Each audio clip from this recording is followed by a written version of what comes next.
broken wasteland. Come to my fire and place your blood and steel upon my pyre.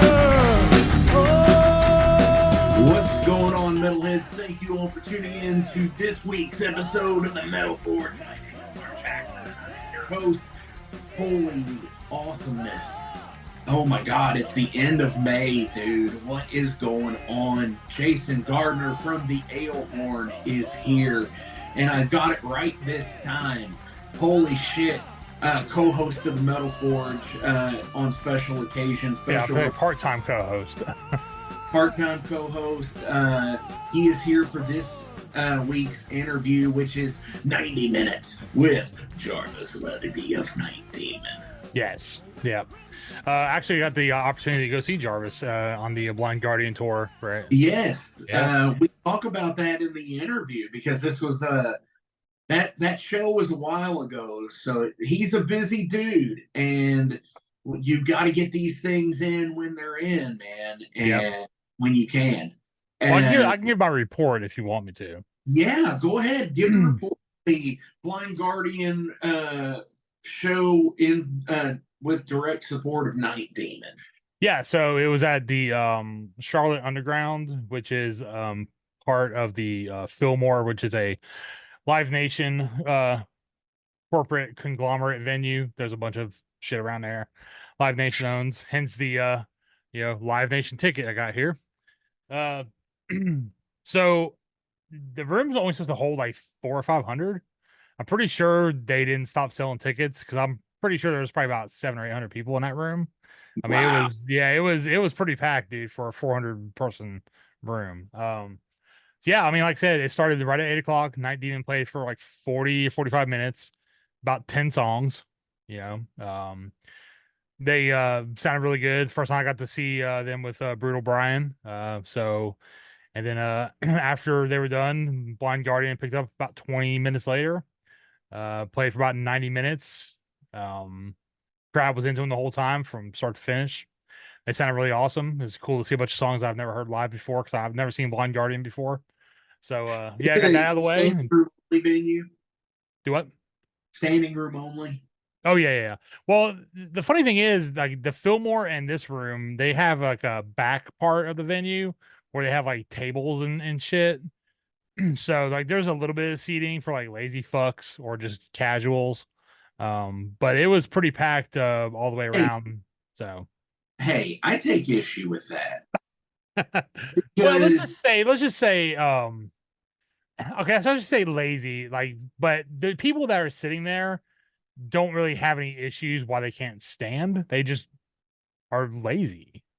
Well, like they don't have like a broke leg or like in a 90 wheelchair. fucking minutes to stand there for a show. Yeah, it's a long time. Yeah, that's a long time. It is. I mean, hey, I don't default anybody who needs to sit down or wants to sit down or anything like that. I'm old as fuck now, I'm too. And I hate fucking sitting there and just like standing, especially on a fucking shit ass concrete fucking floor. Yeah. Well, my thing is, if the band's standing for you, you should stand for them. That's always been my philosophy. So people should sit down for BB King, is what you're saying? They probably do actually, because he sat on a stool. Yeah, he said. I think it was a metal folding chair. That could be. Yeah. Yeah, that was all BB King. Got a chair, man. Yeah. No, this interview has been a long time coming. We're releasing some shorts on it and everything through the YouTube page, and obviously it's a video interview, which I am glad to do with Jarvis. I'm glad this one is. But yeah, I mean, that's cool shit. You held up a ticket earlier for the show. Yeah. And it's that gray and black and the red outline. Yeah, here it is right here. It's like, do you remember I remember the first show when they to the gray color schemes. Well, let me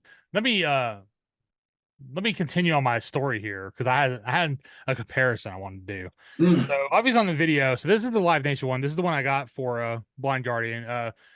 Full disclosure, this was a free ticket Jarvis hooked me up with. I hung out with them after the show. There's a picture out there somewhere of me with the band and some other people that they knew. So there's proof out there somewhere that I did hang out with them after the show because the staff was like, "Are you guys about done here or what?" And because we just kept talking, so that was fun. Nice. So then here's the next big show I went to. Actually, this I went to like two big shows back to back, which I really don't like big shows anymore. So this ticket is from the Amon Mars show here in Asheville. This is Hey, actually the Ticketmaster one. is that a Ticketmaster It ticket? is. Let me tell you, I got complimented by the gate, the ticket guy, because they didn't have to scan a fucking phone and tell people to turn the brightness up to scan it. All you had to do was scan the barcode, and I was in, and he was thankful for that. So I was like, I actually feel good, and I got to keep it, so that's cool too. Um, they have started this thing now where they send you digital collectible tickets, which I think is like super weird. Um, Yeah. yeah, have I you seen think those? ticket from like 2019 was in that. Yeah. But let me just say that so the bands and the Amon Mars show obviously were Amon Mars, Cannibal Corpse, Obituary, and a band called Frozen Soul from Texas. I think they started about 2018. I have a gripe about modern metal bands.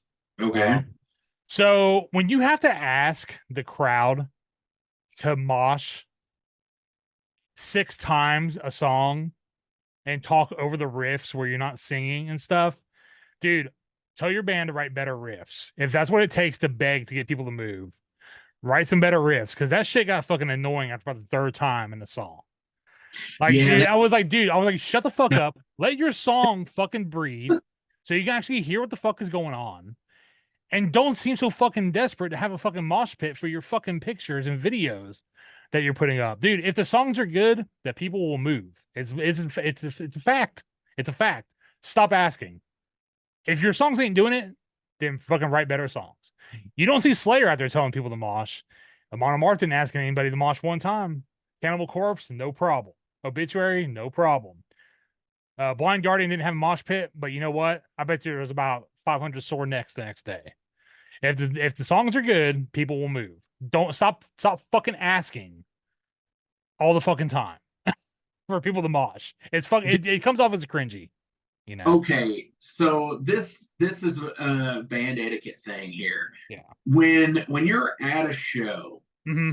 okay, and you do the thing of like you see the band do the fucking thing of the fist pump or whatever to Yeah. get you to do it, Yeah. which is cool, right? Yeah. We all do that. Do you do it in the crowd? I do not. But I will say the thing about the fist pump is like nobody starts a mosh pit on the stage. Like copy me. Oh no, It's a simple gesture for like showmanship. Like I get that. But like this dude, all he did was just like, ask people to mosh. Like it was like, dude, I'll send you a video. If anyone wants to look it up, just look up Frozen Soul, Asheville Civic Center, May 16th. I'm sure there's plenty of videos on there. And I'm not even exaggerating, dude. It's a good 4 to 6 times a song. Anytime he wasn't singing, he was telling people to mosh. It was we, fucking ridiculous and we cringy. might need to reach out. It's like tell him not to do that anymore. No, we might need to reach out and have them on the show. And Yeah, maybe. I mean, the know, tour's wrapped at the time of recording this. The tour got a little bit left, but I mean, it's wrapped up by air date. It's been wrapped up for a while. Yeah, for sure. So, dude, when you first heard Night Demon, Mhm. what did you? Sorry, big transition here. Oh, fun. You know how we are at this fucking shit. We just Yeah. we go Fucking hard lefts. all the fucking time. It's like derailed all Yeah. the. We're like we should be NASCAR fans. How the way we turn left all the time. No shit. Or baseball players like that fucking see here's the ADHD kicking in because hard left outfield reminds me of the same thing. And where you know that fucking I saw it on YouTube the other day and it's going to populate in everybody's feed today because I'm bringing it up. Right. And that fucking FHE Family Home Entertainment and a Pizza Hut commercial where the little kid catches the fucking ball in his fucking glove because he plays outfield. Or he plays left field. That's a memory I forgot I had, dude. Yeah, I remember that. Yes, because you can sing this. You're singing the song in your head now. I can hear it now, yeah, but I haven't thought about that in 30 years. Thanks, dude. It's gonna fucking pop up in everybody's feed today. Yeah. And you can thank April for that because she fucking brings that shit up all the time to me. And it's Every once in a while, like I'll like when I go through the cereal aisle at the grocery store, like for some reason, like I'll think back of like old cereal commercials and shit. You know, it's just like the Trix Rabbit commercial or something like that. You know, commercial or the Golden Crisp commercial where the bear looks like fucking Cookie John Crisp. Amos, where he looks like fucking John Leguizamo character in Ice Age, like fucking the sloth. Yeah, that's a Cookie Crisp actually. Yeah. He was like a flat-headed bear. Yeah. Dude, I know where an unopened Batman cereal is right now. For $30. Dude, you should buy it and open it. There's something with it too. I can't remember what it is now. Something came with it. It's probably a spoon or something. No. It was something like way better than a spoon because, like, you know. No. It's the belt buckle. Yes, that was it. Yeah, it's the belt buckle for the utility belt because it's like Batman '89 era. It is. Yep. But dude, did you ever so when I was growing up, when NASCAR was releasing fucking like Dale Earnhardt Wheaties boxes and shit that. Did you ever notice the people would collect them just for the odds, and they wouldn't eat the cereal in them because that's going to be, like one of those collectible pieces. It's gonna be worth a lot of money one day, kind of shit. And here we are, fucking 30 years later, and it's not worth fucking shit. Nope. You get the so yeah, it was always like after the Olympics, it was like, oh, we gotta get this. I don't know who was big at the time. Kurt Angle, Mark Henry, Bruce Jenner was. Bruce Jenner was on the box of Wheaties. Kurt Angle and Mark Henry were never on the box of Wheaties. It was always like gymnastics or like figure skaters. I'm pretty sure Mark Henry was. Was he really? Strongest man? Yeah. But anyway, I never collected any, and I'm kind of glad I didn't because they wouldn't be worth anything anyway. No. But that unopened box of Batman cereal though, dude. Every time I go in that store, I'm like, maybe I should. Dude, I watched a video from before they did the resurgence of this, but where a guy had ordered a glass bottle of Crystal Pepsi. Yeah. And it was like the color of Caro syrup. Oh, really? It had yellowed, yes. Yeah. And he tried to drink it. Today, when Jackie went to her tattoo appointment, that lady that did the tattoo for her had an unopened can of Ecto Cooler. Really? From Batman, Ghostbusters 2. Yeah, sure did. Yeah, hell sent me a picture. I was like, bring that. Dude, I really wish I could have gotten the Pepsi bottle from Back to the Future. Mm-hmm. Yeah, when they did that limited run of those. Yeah, that would have been cool. Yeah, a cool bottle. It's like a tumbler essentially, which so it's kind of cool shit. I collect glassware. Some glassware, I have I finally completed that collection, and I don't think I've showed it off on Unsleeved yet, but I need to. The McDonald's Batman glasses. McDonald's man. You break those out when you got company, dude. Oh yeah, that's fine china. Actually, they're gonna sit on the shelf. Is what they're gonna do. Yeah, they're gonna sit on the shelf, and I might drink out of them once or twice, But yeah, they're just gonna sit there. You found that those at a yard sale, right? So I had one. Yeah. Okay, I had the Riddler from them. Yeah. And I had it this entire time. So we're talking 1994. Right. Okay. So I've had it this entire time, and it's I really need to complete this collection. Yeah. So I was in a fucking thrift store one day. Or no, where did I see it? I think somebody gifted me the Robin glass. Mm-hmm. And I was just like, whoa, that's cool. So it's well, fuck, I've got 2 of the 4 of them, so I might as well. Yeah, I got to complete the Infinity Gauntlet of McDonald's collectibles. Yeah, I have to. So as I'm sitting there, and I went to a thrift store over in Louisville, and they had a Two-Face and a Batman. Right. and they were like $3 each. Yeah. Okay. And I couldn't remember if I had a Robin or a Batman at home. Right.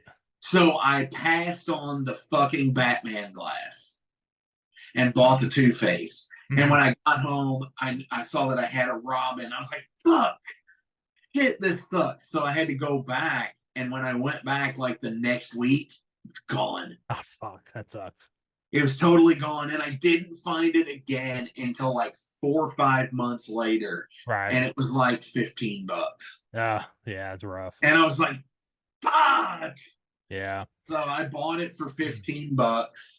And, so between the $4.99 they were in 1994, so $5, $23. And I mean, I still came out cheaper. Yeah, man, I remember McDonald's like back in those days, man. Like even back in like the late 80s, dude, they had like the coolest shit in the Happy Meals, man.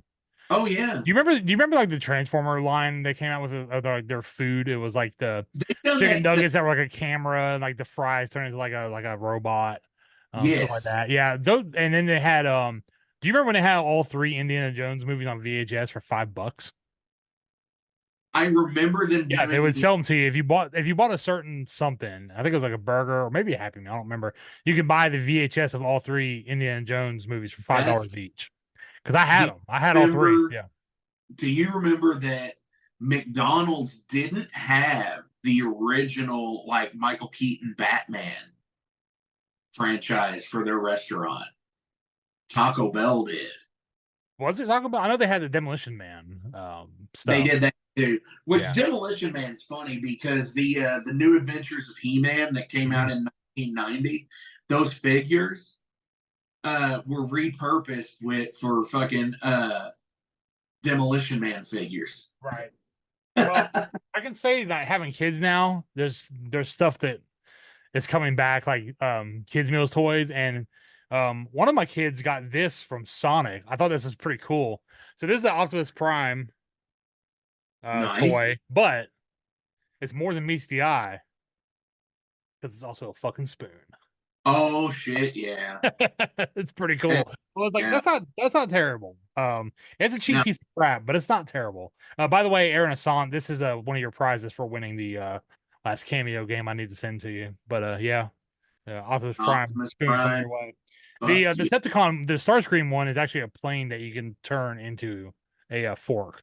So no, fucking, he was always a gun. He was never.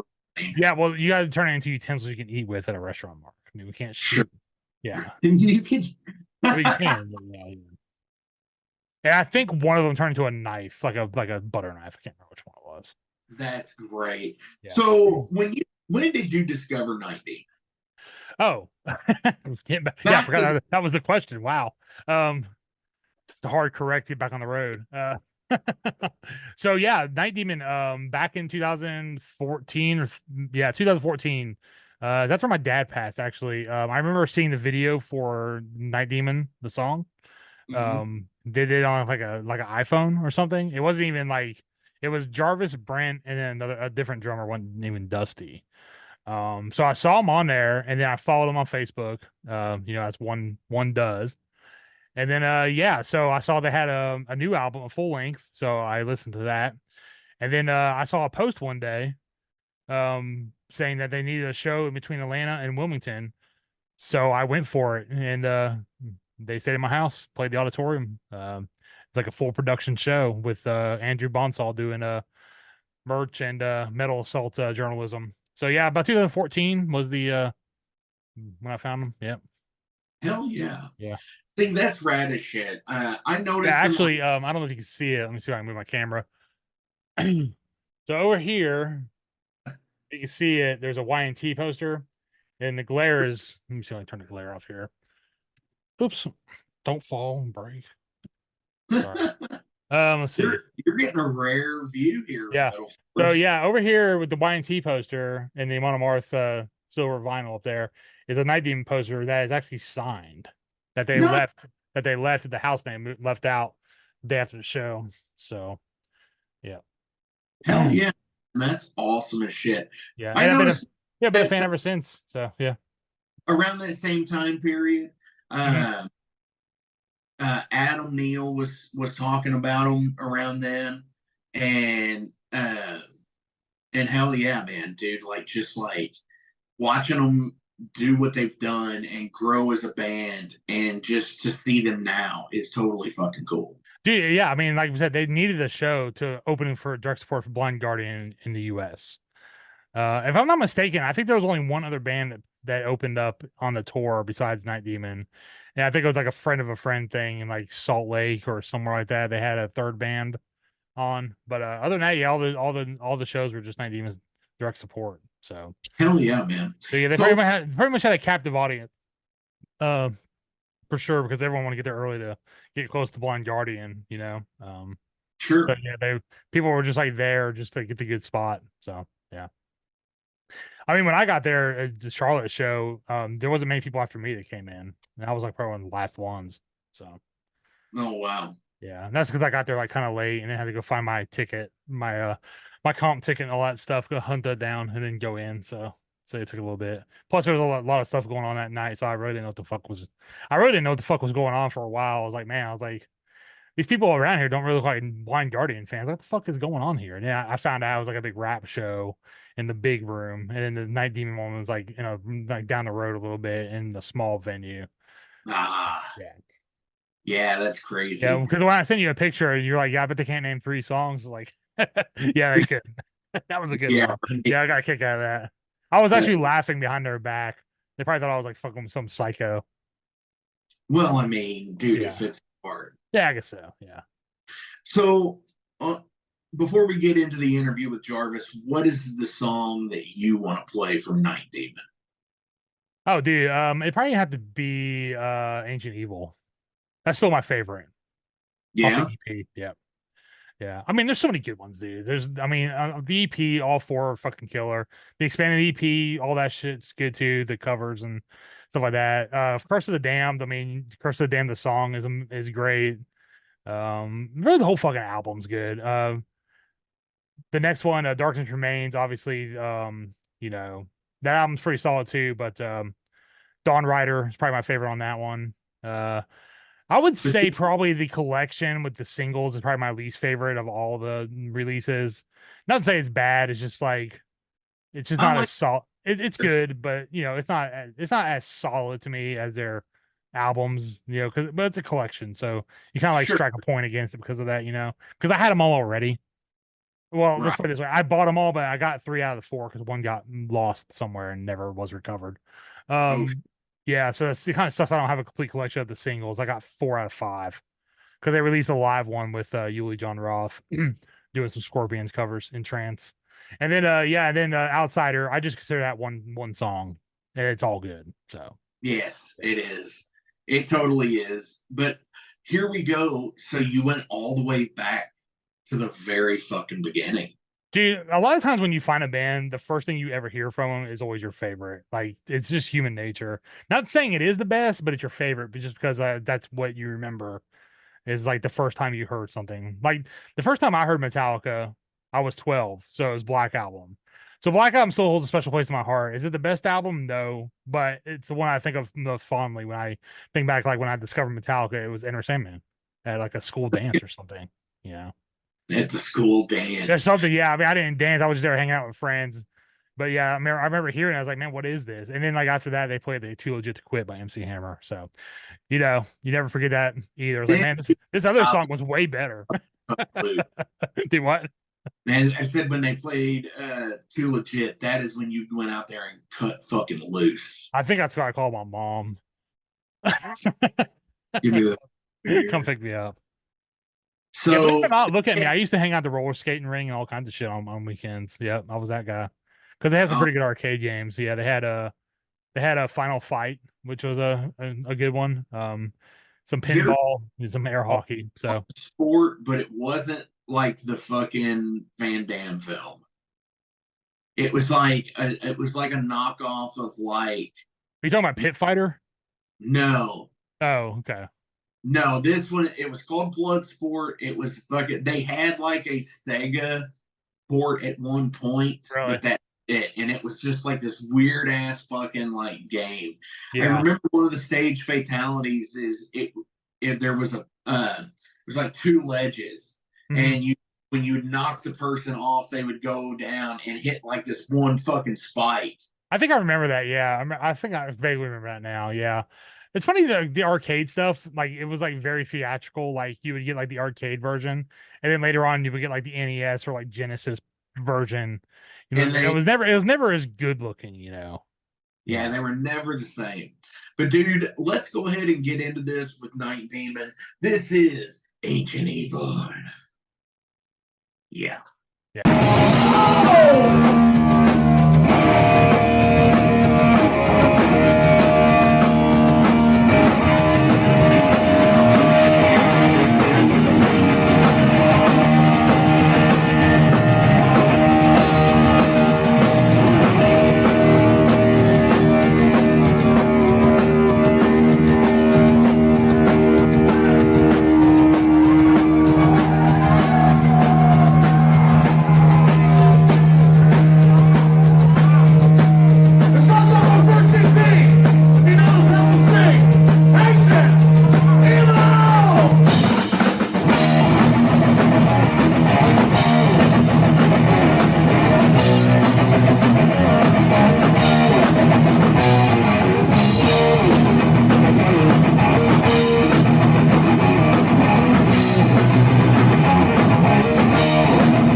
shit, the end of May is already upon us. We are starting the ramp up of fucking festival summer season here. And of course, Jason is still holding over from the monologue today, but we have Jarvis Leatherby from Night Demon. Dude, what's up? What is going on, man? Good to be back. Good to see both of you guys. Sure, sure. I mean, it's been a while. I mean, I believe you all were in the 2021 year of the Metal Forge in like early February or something. And I was super fucking nervous because it was like, holy fuck, it's fucking Night Demon. What the fuck? And then it's just like, well, that wasn't so bad. They were cool dudes. I could have vouched for that if you would have asked me. I didn't know you yet. Yeah, I don't Jason, think we're just normal. We're normal dudes. We're just metal fans that happen to do it too, you know? So, yeah. Sure. Yeah. We've all got the stuff that we do where we collect our fucking goofy stuff, our toys, our fucking comics, our movies. It looks like you've got a collection of posters on the wall behind you. Oh, yeah. I'm just here in my office. Is there just, it's all Night Demon shit. Hey, I mean, that's how the Metal Forge is. You know, we've got shit all around the place. Jason, I see, has his collection out, and we talk about a lot of shit like that. So I got my backpatch from the box set. Oh, yeah. Nice. And then I don't know where my party mirror is at, but it's around here somewhere. Yeah, I could guess where it might be. It's seriously down no, somewhere, Jason's a wholesome dad. He would snort pixie sticks off of it. No, my idea would be like crackers and cheese for my kind of partying. Yeah, that's where I'm at in life right now. So, so it's a fucking wine charcuterie board. No, it'd just be like crackers and cheese watching like wrestling or something, probably.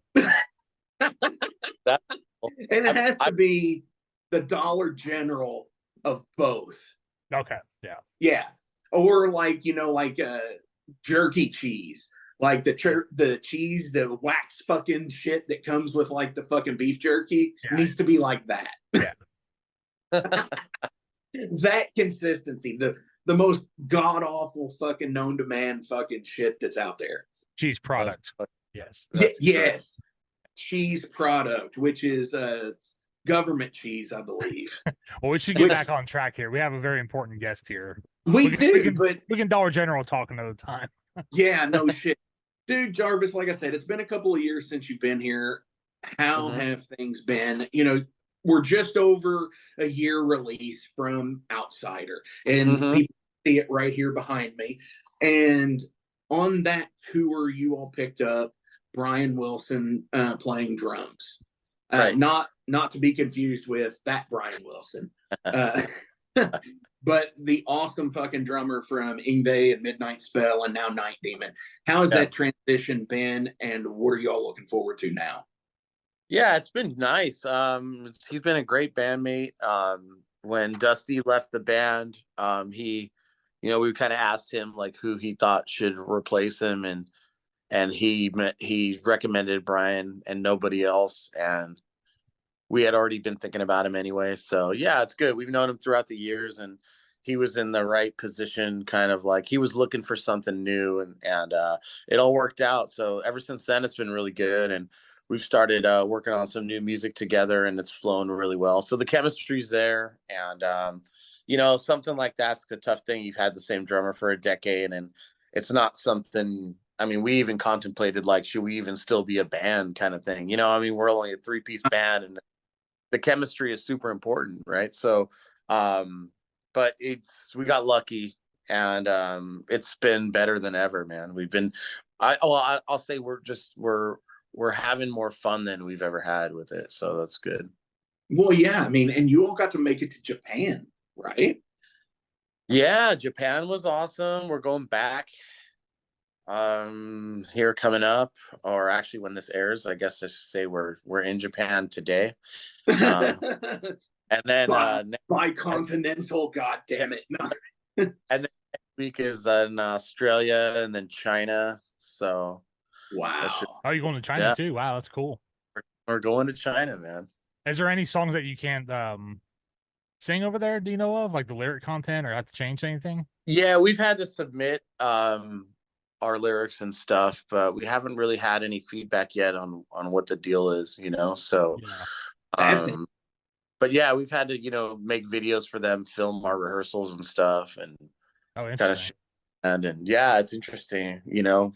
It's, I don't know, the world media gives China a bad rap, you know, but I mean, it's like there's a shit ton of people there, and you got to imagine that Sure. that I people mean, are people everywhere, you know what I mean? Like Yeah. metalheads everywhere, we're probably all the same kind of person, you know. Um and politically it's like, yeah, okay, you know, countries have a certain way of doing something. They've been doing it for a long time. It's like, I don't really feel like it's for us to kind of step in and tell people how to live. Every time we've done that, yeah, nothing good has come out of it. You know what I mean? So, all right. uh, Hang on I, one sec. I just got to say, Jarvis Leatherby for president. He just what you just said is exactly what I think people need to hear. Just leave fucking people alone. Let them live their lives. Yeah, one of the great things about touring and traveling the world is you really get to experience how other cultures and how other people live, and it's so interesting, you know. And there's so much to learn from these people, and implement at least different ways of thinking in your own life. You know, we don't come home and say, "Hey, we need to do it like these guys," you know. Diversity is cool, and it just makes life so much cooler, you know. And we it's but yeah, I totally feel like that, you know. Like we don't, it's not up to us to make people like us, you know. We should try and learn from each other, and we've enjoyed doing that. I'll say that much, you know. So we're really excited to go there, and our drummer Brian toured there with Ingve, and he said it's amazing over there. And one of the bands I managed, Midnight, they just went over there and said it was the best shows of their 20-year career, you know. So yeah, so we're excited to do that, you know. We don't care about spy balloons or any of that shit. That has nothing to do with us. And you know, everything that I own is made there, so whatever, you know. Like, and I love Chinese food, so let's do it. Oh, there you go. You know, okay, so when you were 13, 12, 11, whatever age that you had it hit for you that you were, this is what I want to do with my life. Did you ever think that you would ever make it to places like Japan and Australia and China in your career? I had aspired to, because like a lot of, especially Japan, you know, a lot of those those live albums, Live at Budokan, are made in Japan. You know, like I always thought they really, you know, they had a great appreciation for metal and rock, you know. So I would say that it's kind of funny. I guess earlier, when my career first started, I was like, yes, we're going to those places.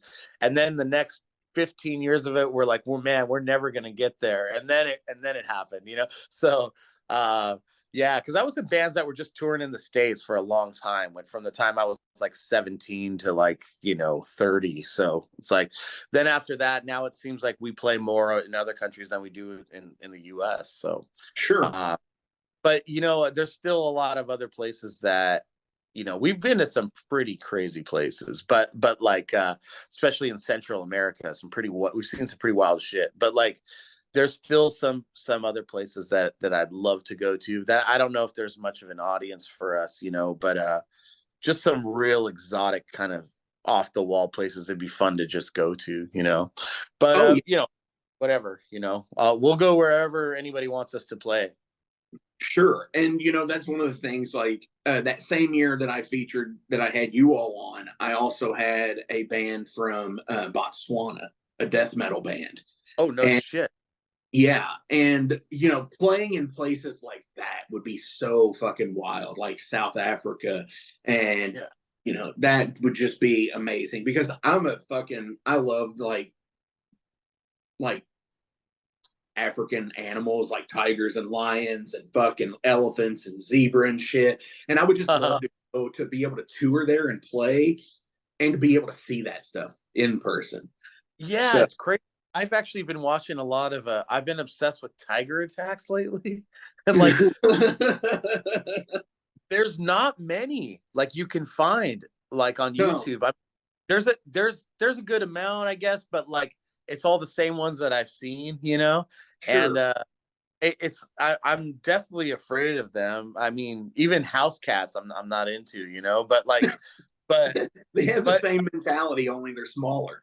Yeah. I've been fascinated with like the speed and agility and the strength that tigers have in the wild. It's insane how fast they run, how far they can jump, and like pick up an entire human being in their mouth and just pick them up and run. It's just like it's crazy, man. But yeah, going on like a real safari would be cool. I've been to some of those like you know wild animal parks, and those are even fun, you know. Sure. But to see an animal and it's in the Natural. wild, it's got to be one of those things, you know, that like you got to really, it's got to really put you in the moment, right? Like you got to Right. feel like those are the times you feel most alive, right? When you're just you don't know what's going to happen, you know. So Sure. It's yeah, like the thing in Jurassic Park where he's like, we're being hunted. right. Yeah. Another point, you said the thing about looking into like tiger attack videos. Honestly, I think there's more of them that happen with animals in zoos, Yeah, captive tigers, rather than wild anymore. And I think that's more of a thing. And okay, so you're into the big cats. So I've got to fucking ask, battle cat or panther? panther. Yes. Yeah, for sure. Yep. Yeah. Jason, what are you? Battle Cat or Panther? Yeah. Battle Cat, obviously. What? Oh. Yeah. Had to be the one guy. Well, I Had to like be the green. one. I mean, I like green. What am I gonna I do? do. Yeah. Okay. Yeah. A big green and yellow striped cat is pretty Yeah. cool, but Yeah. probably because Panther was a flocked toy is why I still like Panther today. Yeah. Can I say one thing real quick about Jarvis, his comment about house cats? Dude, I'm in total agreement, man. Like, I don't trust house cats, dude. Like, they'll just like claw at you for no reason, or just like they'll just like buck up and hiss, and it's like, dude, I just walked in your house. I just walked in the house. What is the problem here? Like, I Yeah, just don't trust them. yeah, that's that you said it right there. That's my thing is I don't trust them. Like Yeah. I think I might have some childhood trauma. I remember I was like funny, I was 6 years old and I was probably watching Thundercats or something, but I walked down the street. I walked down the street and like, you know, there was some feral cat and I was like, oh hey, tried to pet it and it like clawed the shit out of me, you know. Yeah. I got total cat scratch fever and all that. That's a real thing, you know. It's like it was fucked up. But like, yeah, I don't they're too unpredictable. Their movements are so swift, and you know, even cats that are declawed, like I don't know, I've just had bad experiences with them. I feel like they have a really good sense of human. They like I feel like cats know what you're thinking, you know, like when they look in your eyes, they can sense if you have any trepidation about them. They're really dominant about their own space. They're not like dogs where they you know they want affection or like any kind of you know, I guess that's why they say like women are like cats, you know, men are like dogs, you know. But like, you know, they come and go as they please, and like I don't know, yeah.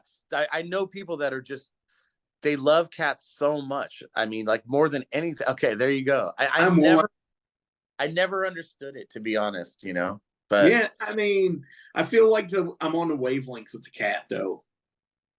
That's just I've my like thing. not I've not dated girls that I really liked because they had cats. Like it was just a total deal breaker for me. It's a no go for the cats.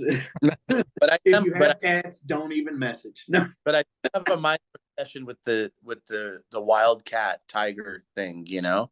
So, not that I want to come into contact with them, you know. And the zoo thing is always like, it's almost sad because these animals are they're just kept on display in a small space, and what usually happens when something goes wrong, it's usually some dumbass trying to crawl into the pit, or an animal handler not taking the job seriously. You know what I mean? So it's like, what are you gonna do? You know, the thing with cats anyway are really they've got a really interesting feature about them where they can immediately turn off their domestication and go, and it is a conscious effort for them to do that. They can walk outside, flip that switch, and they are no longer your cat. They are right. And they can come back in, switch it again, and there it is. And that's interesting because, you know, if house cats can do that, fucking tigers and lions and fucking cheetahs can do that shit too. And yeah, some of these, yeah, you as you said, yeah, it is definitely a some dumbass trying to fucking crawl in the enclosure, or the trainer either doesn't take it seriously or makes a crazy move or something. Or again, like maybe it's just them sensing the fear. I was a roadie for Dick Dale, who was like the legend of star, right? And he had like a lot of wild cats living in his house, like really big tigers and lions, and he had a leopard, he had a panther, like, I mean, full grown, you know. But he had this kind of dominance over them, man, like where they'd watch TV with him and shit, and if they got a little crazy, he'd fucking put him into shape. And I don't know, man. I don't. He had that. He was like that with everybody, though, with people. Yeah, too, so. I mean, I was about to say he just looks like he would slap a motherfucker down. He was something, that's for sure. Yeah. I wish I could have actually got to see him live. I never got to. Yeah, I saw him too many times. Don't worry. It's okay. We're sure you were roading for him. Yeah. So when you're starting to take Night Demon to China and Japan and stuff, and say for as you had said, a band you manage, Midnight, did a run there and said it was fucking awesome. Were they sort of a test run for you guys? I don't think so. I mean, I think the opportunity was there first, and I had already booked them in China right before the pandemic, but everything fell apart because of that. The same thing that happened with the war in Ukraine. Like we have been scheduled to go to Russia for 5 shows, and that was really unfortunate that we couldn't do that because of that war. Sure.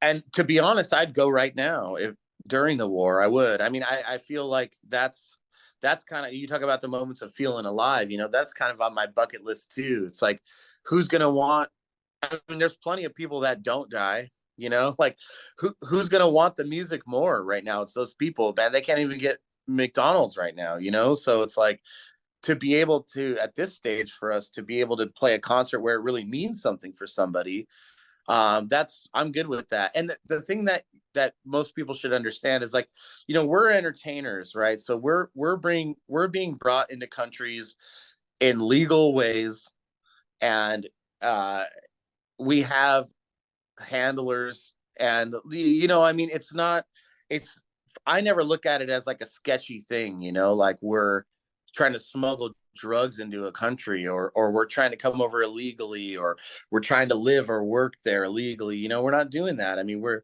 going through all the government channels to set everything up to get there, and we're there for a reason. We're bringing commerce to these countries, and I look at it like that. Like I feel I'll put it to you this way. I don't really feel completely unsafe when we go to these places. I mean, we've gone to, Honduras and El Salvador and Guatemala and, all these random places in Mexico run by the cartel. And there's been some moments, but never when I'm like part of a concert or something like that. It's usually when you're on your own and you're going into uncharted territory, So yeah, I mean, I'm good with it. these are the things like I'm way more afraid of other things that happen on our own soil that I have a like a sharper awareness now every time I walk outside the door, you know, versus going to a foreign country to be an entertainer, you know. Right. And, that's an interesting thing that you'd brought up, Latin America and some South American countries as well.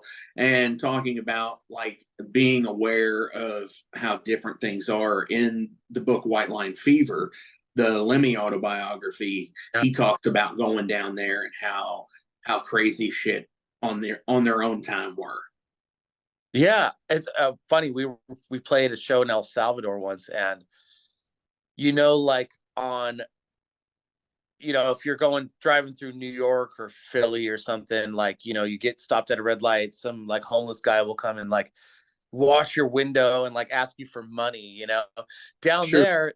there, we were on the way to the gig, and there was a guy blowing fire like at every red light. We saw him do it like 5 times at one stoplight, and then it reminded me of Gene Simmons' autobiography, where he would say he would blow fire once a night, and the whole night he would be in the hotel room just spitting, because like having that kerosene in your mouth is just it's gnarly. And here's a guy doing it like 5 times at every red light. It's like so yeah, it's like, again, it's just cool to see other cultures and see how their lives are just so different. And you're just like, man, it's like it's hard to judge people when you're face to face with you see what they're dealing with, and it's like, wow, it's just so interesting. And I don't know, I'm just really interested in it, good or bad. Yeah. Right. Yeah, because it's all experience at that point, and it's all of the things that just why I do the show makes people tick. It's like, holy shit, that dude's like blasting this fucking fire, and he just doesn't fucking care because that's his thing. As Night Demon is yours, and Temptation's Wings is Jason, and so on and so forth. So I mean, that's fucking rad as shit just to even be able to experience that. Yeah, like not watching it on television where somebody's going to give you a narrative that you're going to believe, but most of the time it's not accurate, so sure. Yeah. And I've been like really into that side of music history lately, taking like the Osbournes and shit like that, and how they've rewritten Ozzy's past and shit like that. And it's just like, come on, I was alive for some of this, and I know that's bullshit. Yeah. It's funny. I love the information age that we live in, but man, like some of the, my innocence died when high-speed internet and reality TV became a thing, because it's like Ozzy's one of the big reasons that I got into even doing this in the first place, and like, and it's like I'd have to tell my parents or the teachers at my Christian school or something. I'm like, no, man, you got to look past all this devil shit. Like this, like I'm not committing suicide listening to this. And I'm like just take a chance, like read these lyrics, man. It's profound. He's talking about like fucking nuclear war. He's talking about like depression. He's talking about like all kinds of shit. And come to find out later, like he didn't write any of those tunes, and like sure. He just was kind of like, I don't know if the TV show made him seem like a complete idiot. I think it might have, like, he's probably not that stupid, but like, yeah. But you know what I mean? It's just like, when all that happened, when I heard that Ozzy was going to have his own TV show, man, I was like through the roof for months. Like, this is great. Like, I'm going to get to like watch this thing, man. Because at the time it was like I had a few magazine articles that I would read over and over again, and like maybe like a couple live concerts that I would watch over and over again, a couple small interview clips, nothing like we have now, nothing like a TV show of the dude at home. Right. I mean, that was like a big deal for me. And then it quickly became like, they just kind of made him look silly, and it's like, I don't know, the whole thing when the veil was lifted, it was just it was really disappointing to me. And like, I've been in the music business for a long time now, and like there's so much like showbiz tactics around like his career, and that's kind of the stuff that I that I don't like. Maybe he wouldn't be around anymore without, probably wouldn't without his wife taking his career somewhere and all that. But there Sure. is there is something to be said about, Black Sabbath just being four guys from a poor town that invented heavy metal basically, Right. and like just did it on their own and recorded an album in 2 days. It's like you can never take that away from those guys. Oh hell no. And that's the epic part of it, I think. Yeah. Is the stories of like the Sabbath days and before all the rampant drug abuse and craziness and that ensued in the mid to late 70s and after his career and into his 80s career and shit. So Right. yeah. It's amazing that those guys are still alive. I mean, Oh it's sure. crazy. All those guys, Considering so many others died. absolutely. So many people. Like it's pretty awesome that those guys are still around. It's almost like lightning striking twice. It's crazy. Didn't he have I on that? mean, Or and lightning strike? I don't mean to laugh that it's like, oh, you should have done. I'm not saying like that or anything, but the deal with like the interviews with Ozzy, I've noticed are just like anytime he stutters his ass off through an interview, he's trashed. Yeah. So anytime he was on the show, I think he was trashed because I've heard interviews and seen interviews where he is coherent and Right. knows exactly what he wants to say, Right. and that like no fucking no high fucking person could fucking say. And yeah, so that's what I've noticed with him. But like that was one of the things that like changed my opinion of him was where they had touted him being sober for years, and then they come out with a documentary and it's like, well, he hasn't been sober for more than 30 days at a time. Yeah. And it's like, Yeah, fuck. it's tough. A lot of people get into that, and I've been there too. I've had bouts of sobriety. I'm on one again right now. But I had one that I thought would last forever until it didn't, like, so, Well, yeah, and I'm not knocking it.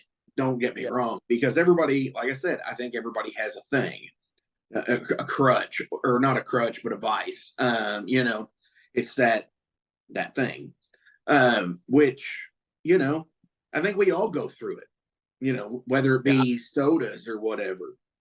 It's If just that's hard. your It's hard when you're under a microscope, and obviously there's some kind of public narrative about yourself that you feel like you should be in control of. You know what I mean? sure, Uh, and it's just violating in a way. Like it's nobody's business, but when you're out there, you have to understand that everybody wants it. They want to know, and you're an interesting person, and it's good that people are talking about you, good or bad, and you just got to take it as it is. So definitely. So, gonna go ahead and switch a little bit here. Gears back to what we're going for is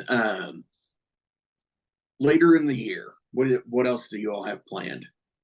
yeah, we are. So yeah, Australia, Japan, China, Sweden. We're doing so last year we did a European tour of our latest album Outsider, where we played the album in its entirety, and then second half of the set was just Night Demon classics. We're repeating that this year in Europe for the cities that we didn't go to. So that's going to happen. It's going to be split up between October and some dates in June. We've got some festivals in June. We're taking July off off the road at least to start up another special kind of project that I can't really mention right now. I want to finish it first, and then we'll let you guys know. I don't like telling people too much about things until they're done. Sure. Because Yeah, because go ahead. it'll change. Yeah, and we take on some pretty ambitious things, and a lot of people thankfully give us a lot of credit for that, but people don't know how many things we actually do take on that never see the light of day, so but I found that, with social media culture, a lot of people would say they say too much before they do it, and it's like your mind changes, or things, like you said, things change when you get into it. But what I find too is a lot of people get really discouraging with one another about stuff, and like kind of tell people like that's a bad idea, or you can't do that or something. And it's like, I don't even want to go down that road, so.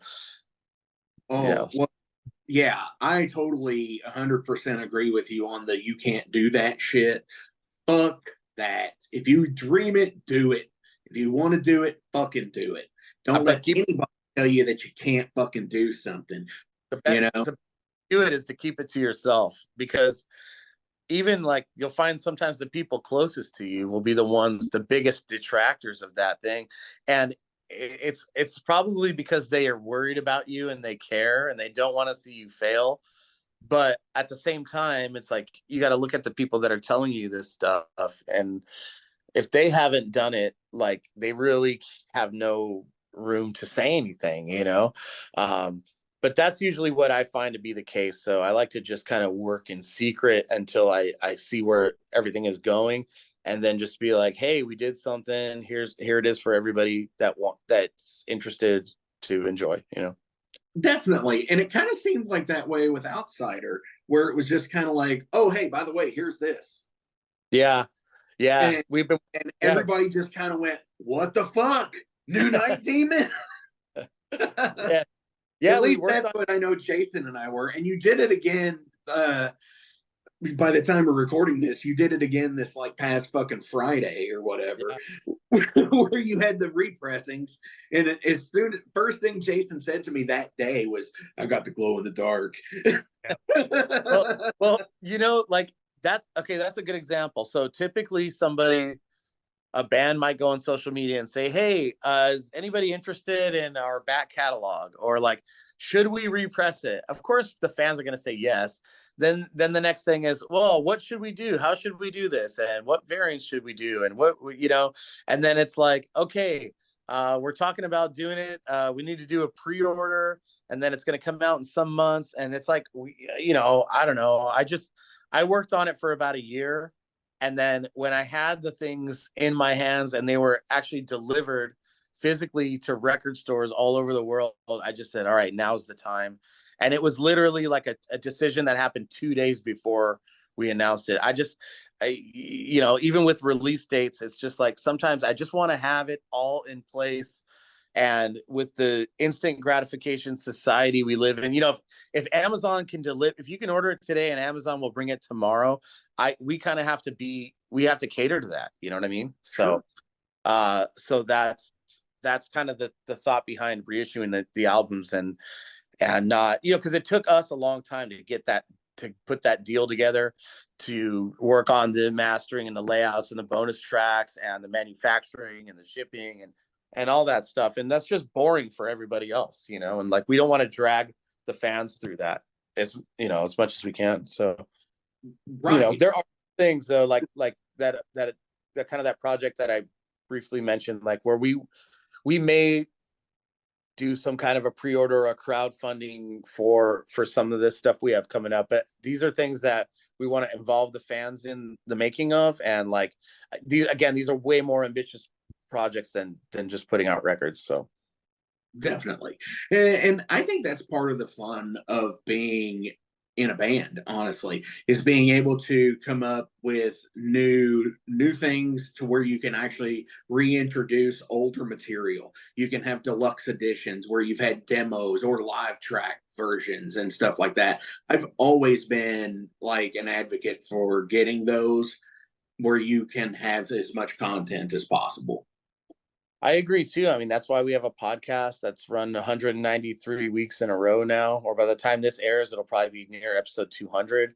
That's a lot of work too. But like, that was one thing that when we commit to something, we just commit to it. It has not been an easy road, but we're proud about the consistency of it, at least, So Yeah, it's hard. Sometimes you try things and they don't work out, but you have to try, you know. And I want more bands out there to just try more things, to just go against the grain a little bit, you know, Sure. and just do what feels right to you. And when you do that, sometimes you change the entire industry, you know. I mean, I've seen indie bands do things that, like, man, like, why hasn't these major labels thought about that? And then they become real successful doing things a certain way, then everybody kind of falls in line, you know, and just Sure. says, well, that's the way to do it now, you know. Where, you know, you have a band that'll sit there and announce a pre-order, and then it'll be like 5 or 8 months later that the album comes out. You know, the Priest album was that Yeah, way. yeah. The Metallica album was that way. And it's just like, where you know, you're announcing it like 8 months ahead of time. And We try and make them shorter. It's hard, you know. Sometimes when the record company's involved, they want to do a certain way, but like with Outsider, they were really cool about it. We did a really short pre-order on that one. I think it was 6 or 7 weeks, which is pretty short. Most of them are at least 90 days, you know. sure. So yeah, we'll see what happens with the next album and how we're going to roll that out. But by the time that happens, the whole industry may have changed. You know, that's how quickly. Just release like on a random like Tuesday or something. Like I'd be all for it because I'll be honest with you, man. Like when you put stuff for sale, you did it with the Year of the Demon singles and stuff like that. When you announced it and it was on sale, I bought it and I didn't even wait because I was like, well, I have to get it because I might forget or it might sell out. So if it's like available now and it's ready to buy, then I'm all for it. I bought the reissue that way. I got the box set for Outsider that way. I got all the singles that made it to you know, ship out that way, except for the one that got lost. So yeah, like when it's announced right away, man, I'm just like, bam, bought it, done. And like, Yeah, I mean that's how you have to do it. I mean, with the singles, that's what we did too. We didn't even announce they were coming out. We just and they sold out within 2 days, you know, and we didn't want to be sitting on a bunch of records, but at the same time, yeah, we've since 2020, we've really been trying to follow that model. Like let's get everything done. Now, sometimes bands need money to manufacture stuff, and I think that's a good reason to do a pre-order.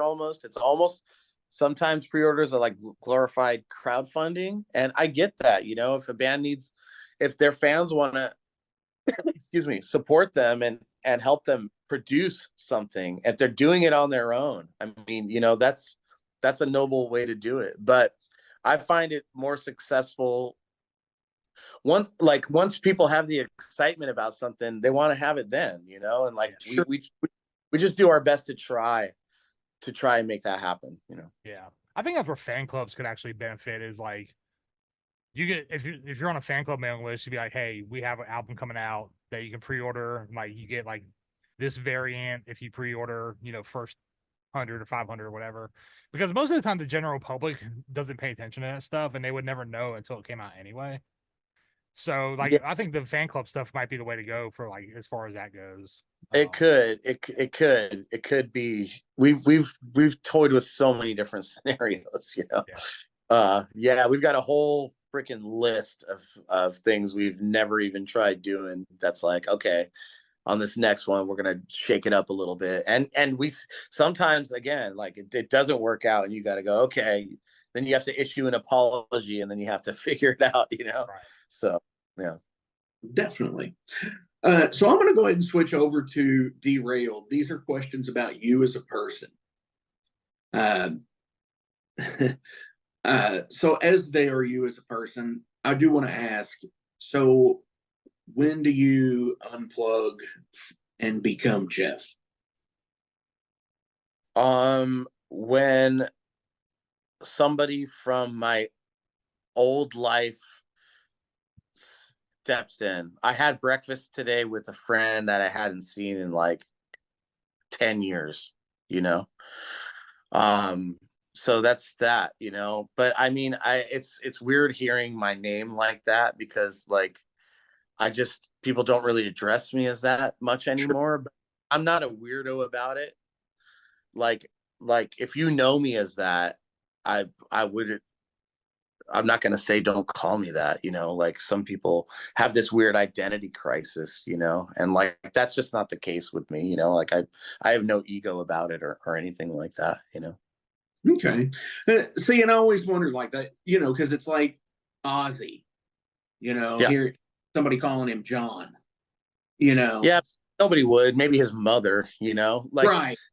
the thing is like I don't have an alter ego. I don't have Right. that. It's just a stage name that somebody gave me. I didn't even give myself, that became my name. You know, like Sure. it was pretty organic the way it all happened, you know. And so there's just many people in my life that don't even know me from that old part of my life. So it's like just kind of evolved, you know, and yeah, it is strange sometimes to hear my birth name. Like it just comes out of nowhere, you know, sometimes, and I'm just like, oh yeah, that's me. Okay, you know. What so I'm assuming family calls you. Yeah, but even them sometimes they, you know, they call you Jarvis. yeah, That's yeah. awesome. And I've never asked them to, you know, they just or you know, they'll pick between the two. They'll go back and forth 10 times in a day, you know. I just okay, you know. Yeah. It's a non-issue. It's almost like the middle name comes out when it's the proper the government name, as they say. It's like, you know, hearing Mark Richard. The only time it bothers me is when fans say it, like to me, like they know me like that. It very rarely happens, but it's usually from somebody who's like trolling me. You know what I mean? And like and then I'm just like, then I get protective, and then I'm like, look, you don't know me like that, so that's Right. not happening, you know. But and that's usually just what I'm thinking in my head, right? I don't even usually say that, you know, like I don't know, I just let it go, whatever. But it's just that's the only time it really catches me off guard, you know. But yeah, it's whatever, man. I take my art seriously, and that's about it, you know. Everything else in life and my business, I guess, but I don't care. Like I don't have a super ego about anything, even about my music. Like if it's not for everybody, you know. If somebody doesn't like it, I'm not offended. Right. Yeah, thank you for saying that. I feel like everyone has like this everything is for everybody mentality nowadays. Yeah. And it's like, dude, nothing it doesn't have to be for everybody. Like there's plenty of No. stuff I don't like. I can respect it if people like it, but I don't have to like it, you know. Sure. Yeah. I'm the same way with that. You know, it's cool. It's not for me, but it's cool, you know, because it's for somebody out there. Yeah. And to be honest, when we put out our last record, you know, it was a concept record, and it was a bit of a departure from some of the previous stuff we were doing. We really liked it though. And so once it was done, we were satisfied with that.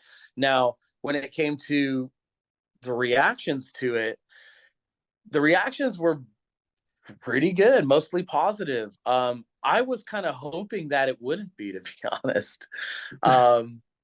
You know, the best art divides the audience, you know. It's like sometimes things need to take some time and they need to age, you know. And like I've had a lot of experiences where bands I love will put something out and I'd be like, what the, like, oh man, this is not, well, I've had experiences where I'm just like, this is just bad, you know, in my opinion. But there's been times where I'm just not expecting it, and it's a bit of a left turn, and I'm not really ready for it. But over time, I'm like, this is their best work, and it just took me. I needed to get into it and realize I needed to mature with them and go, oh, I get it now, man. This is fucking incredible, you know.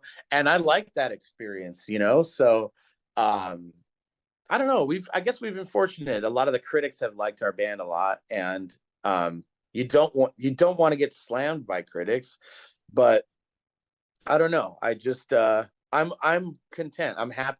It's like when you make something, you know if it does something for you, and if it does something for you, then you just got to be happy with that, man. You cannot be attached to any results outside of that, you know. No, absolutely. You know, and that's again going back to the same thing of saying where it's, you know, when you're 100% honest in your art, especially with your music, that's when people seem to understand it the most. It's because you let your humanity show, and and then that to me is the most rewarding part, is letting down the shield and letting the humanity show. I agree. I agree. You don't need an invincible shield. Oh, That was pretty good. Hey, the album's pretty good though. I'll say that. I do like the album. It's a great album. Yeah. Because they're who they are, I will not allow them to be on my top 5 list of releases for the year. But I mean, really, out of major bands, I mean, I tried to not do like, I don't want to put Metallica or Megadeth or Maiden or anybody in there. And because they're on a different level than bands like yours and even mine, or way even lower than that, I get it. But we didn't even talk about that, but it hasn't happened. So, Jason, do you have a derailed question for Jarvis? Yeah, actually I do. Are you aware that you're 1 or 2 albums away from being hated by everybody for being a sellout? Absolutely. Yeah, good for you. Good for you, because your Black album's coming up, and it's about time that people are like, "Fuck that band." I was there for the first 4, and I was like, "Well, dude, they stayed at my fucking house, so fuck you." Well, so it was the Old Bridge Militia, fucking North Carolina. Yeah. Oddly enough, I want to say it was 2017. Mm-hmm. I still have this. I did like okay, so I'll just preface this by saying I'm a high school dropout. So I've never been a real studious guy in the traditional way, but I did like a research paper for myself, and I've never showed to anybody, back in 2017 when I was thinking about the trajectory of our band and basically kind of planning for the future. We had created a plan that was about to expire in 2018, by the first 7 years of the band, what we wanted to do. And if by 2018 we had reached those goals, if it was going to determine if we were going to continue or not. And so I was about a year away from that. And it turned out that, we had accomplished those goals and then some. Where do we go from here? So I took my top 10 favorite metal and rock bands of all time and just kind of broke down their career. One thing that I noticed that all 10 had in common, there were 0 exceptions. The meat of their career, like the best stuff, like bar none by far, it was the first 4 albums versus the first 10 years of their career. So like some of the bands, like back in the day, bands were putting out albums a lot more frequently, when you're talking about once a year or twice a year. In the case of Kiss, 3 times a year. You know what I mean?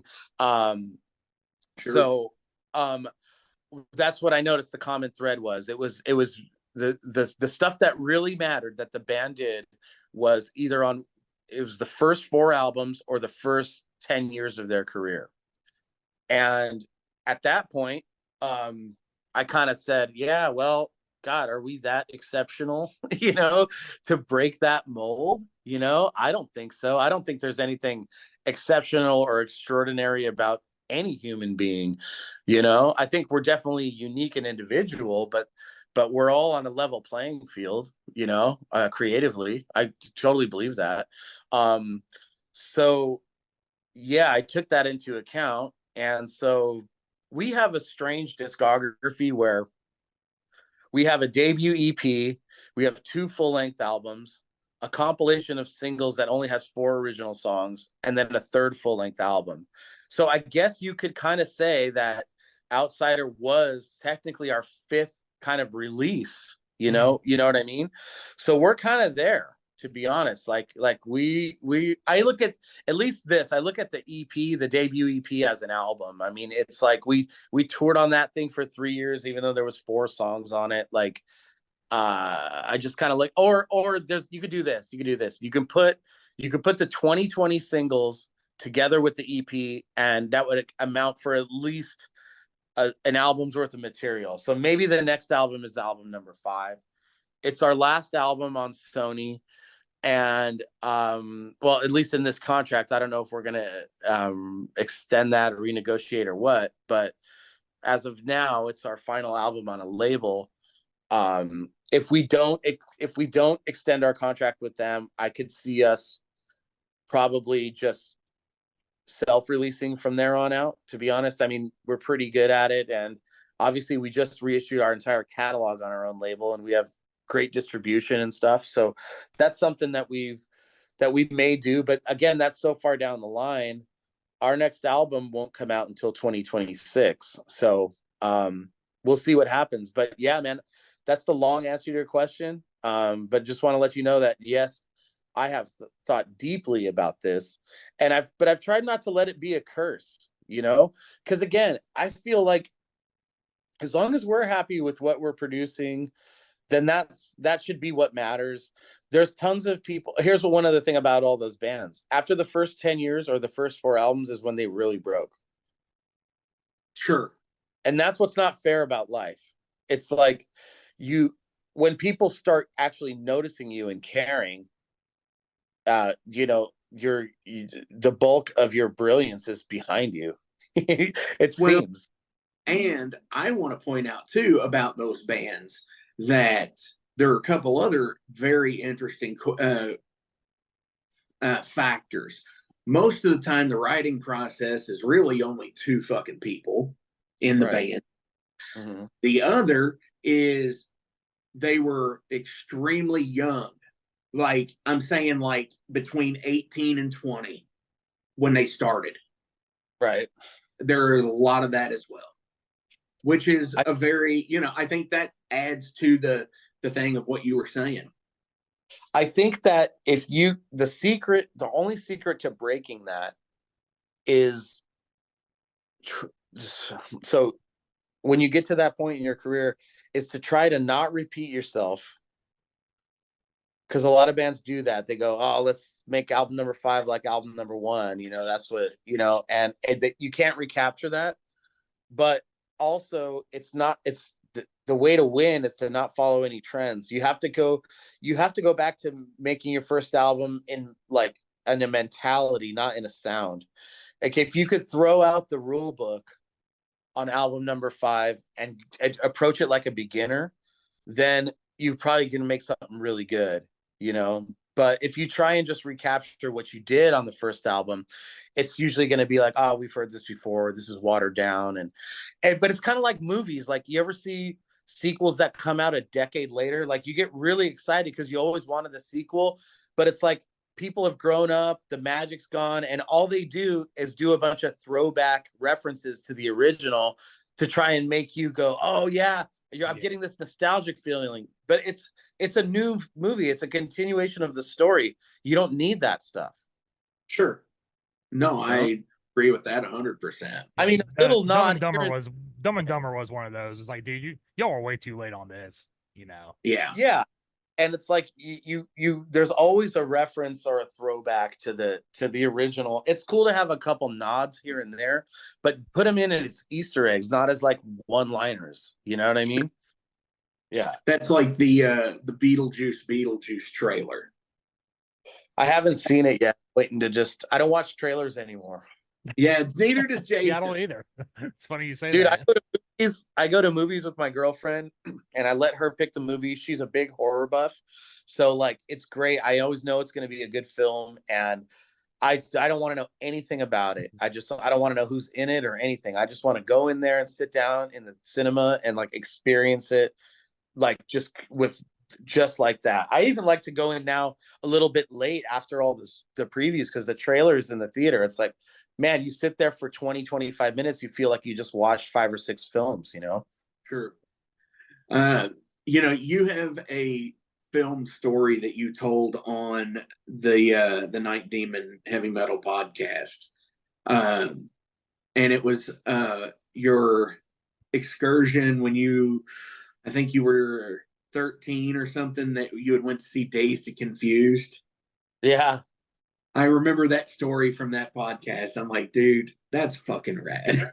Well, the story was my mom for my birthday every year, she would like tell me I could invite like 10 friends over and we'd go get pizza and go to the movies and then they could like spend the night and we would hang out, right? And so I wanted to go see Tombstone because Tombstone was out in the theaters, and she was like kind of looking at the rating and this and reviews or whatever, and she's like, yeah, I don't think your friends' parents are going to be like stoked to me taking you to some like shoot 'em up western.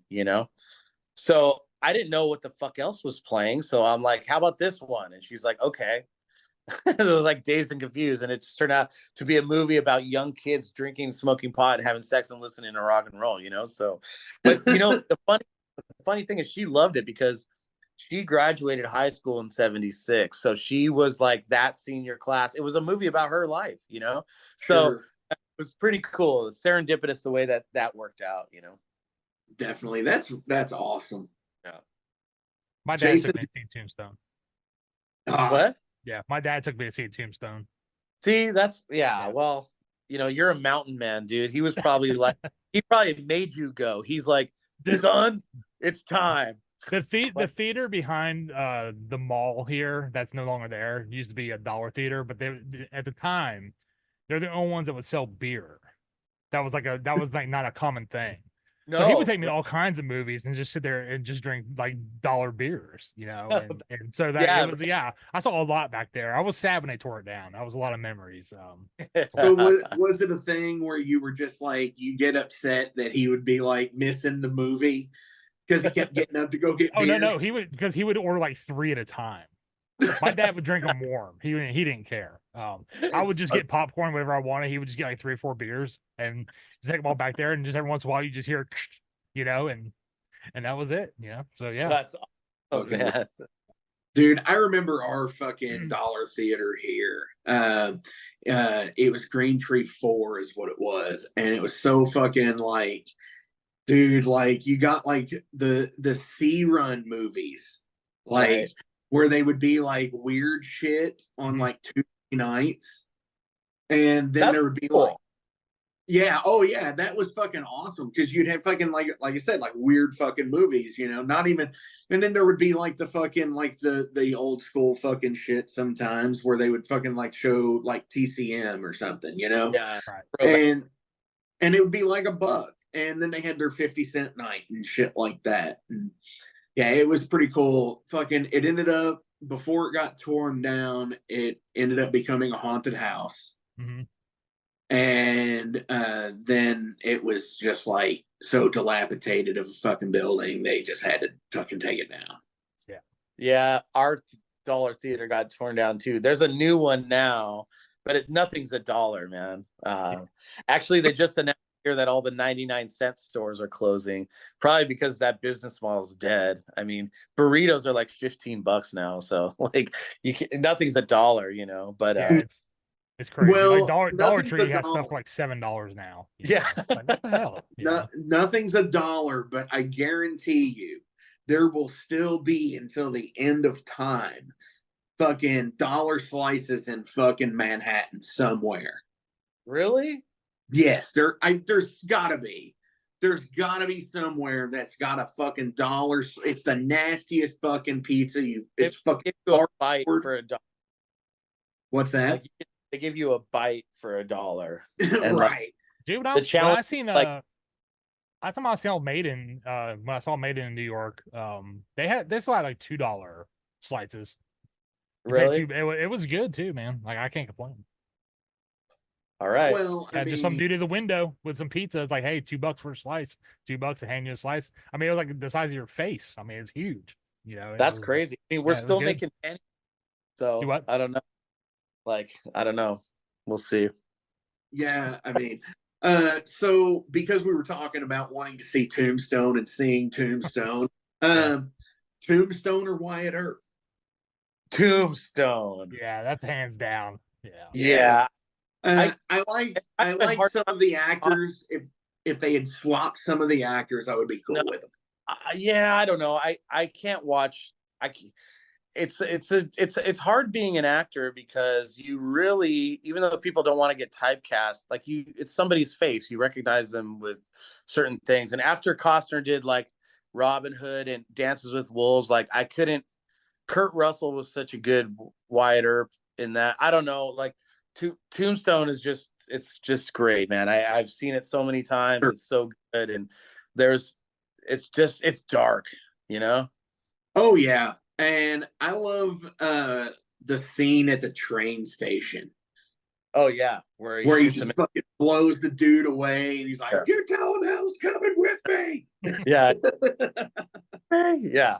Yeah, that's a good one too. My favorite is when he walks into the saloon and Billy Bob Thornton's sitting there playing poker and he's like bitching everybody, and the guy was like, "Hey, can you get rid of these guys for me?" And he like walks over and just smacks the shit out of him. It's like, "You're gonna do something? You're gonna sit there and bleed?" I was like, man, I was like 10 years old. Like, that's the coolest fucking thing I've ever fucking heard in my life. Like, hands down. Yeah. Pretty good. I mean, you could have sworn that line was written for Schwarzenegger. Yeah, it should have been. It probably was, but yeah. Could you imagine Schwarzenegger playing Wyatt Earp?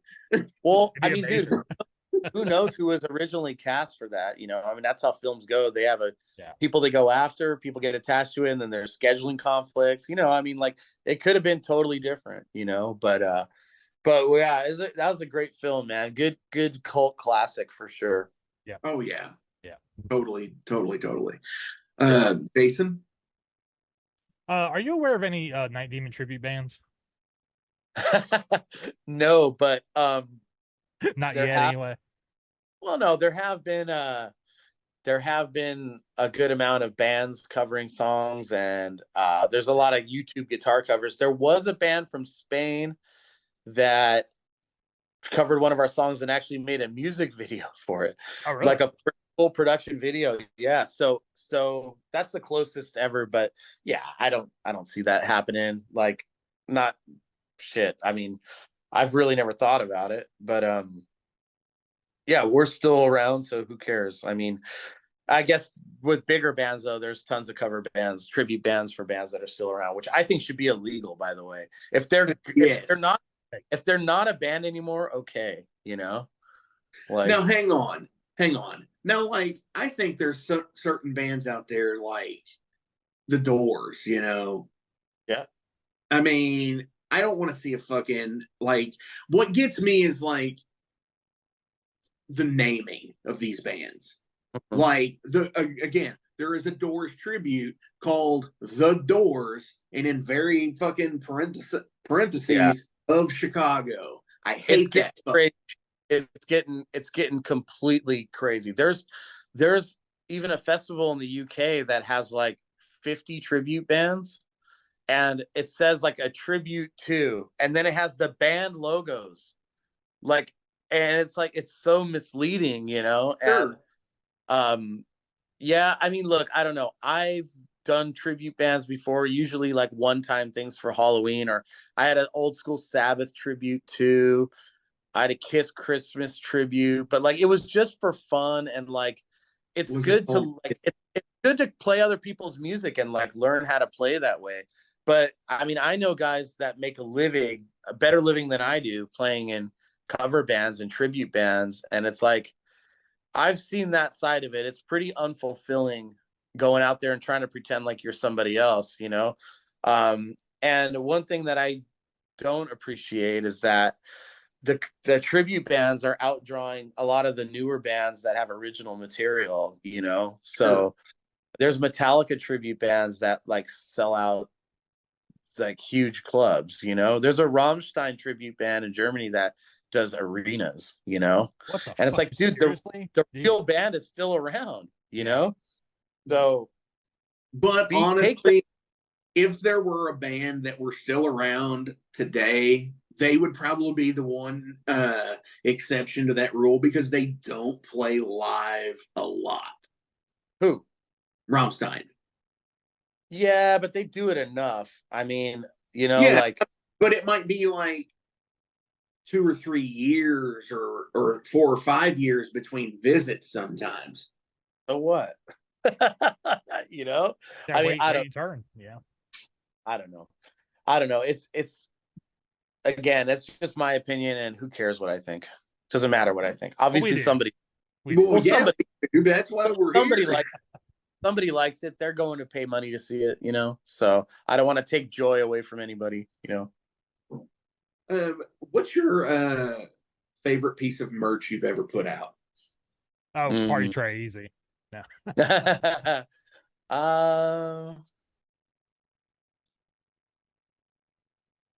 It's probably that. I would have to say that probably the party mirror. Just reminds me of like going to the county fair and like I used to, play the games at the fair. Yeah, and win those things. And I would just play it till I won. I still have an old Iron Maiden one from Killers. It's pretty cool. These cool wallets. Like, dude, I don't have one of those yet. Wallet in so long, so we made some like Velcro wallet. I'm like a kid with a Velcro wallet. Oh yeah. But can you put a chain drive on it? No, it doesn't have a hole for that. But we actually made these necklaces of our sigil, the Night Demon symbol, and I really like those. Those came out really good. I think we might do another run of those. We've thought about getting a little more adventurous and into some other things, but having a hot sauce and a beer that that stuff that actually tastes good and stuff. That's we're really proud of that stuff. The early on neck braces for people that headbang too much at the show. We had some of those. A lot of cool little shit, So have you ever seen any bootleg Night Demon merch? Oh, all over the place. Yeah. I mean, what's your favorite piece of it? There was a bootleg shirt in Mexico when we were touring on the Curse of the Damned album, and the album cover is this guy, muscular shadow figure with these glowing red eyes holding this axe, but like it was somebody tried to redo it, and the art was all fucked up, and he was all fat, and like his head was tilted to the side. His head was tilted to the side. And it was like, oh, he was like could barely hold the axe. It was hilarious, So, please tell me you have a copy of that you have. I don't, but I do have a copy of a drug-related piece of merch that somebody from another band made that we toured with. I don't know. I won't talk too much about that. But back in the early days of our real party phase, we had a reputation for doing certain kinds of things. And there's a nice illustration of it. And it was made into T-shirts. So maybe I'll show that to you guys off air. But sure. I don't know. If there's children listening. Yeah, I don't think so. Never know, man. You never know. What is your most precious fan gifted item? Oh my God. We just got a new chalice for Rocky, our mascot, made by this girl, Abby, in Tulsa. She had done like some kind of a woodworking class or something. And she said, hey, I want to make a chalice for this band Night Demon. And I don't know if it was tied to a church or something, but they would not let her do it because they said it was blasphemous. And so that right there is already a feather in the cap. I like always fighting against that system.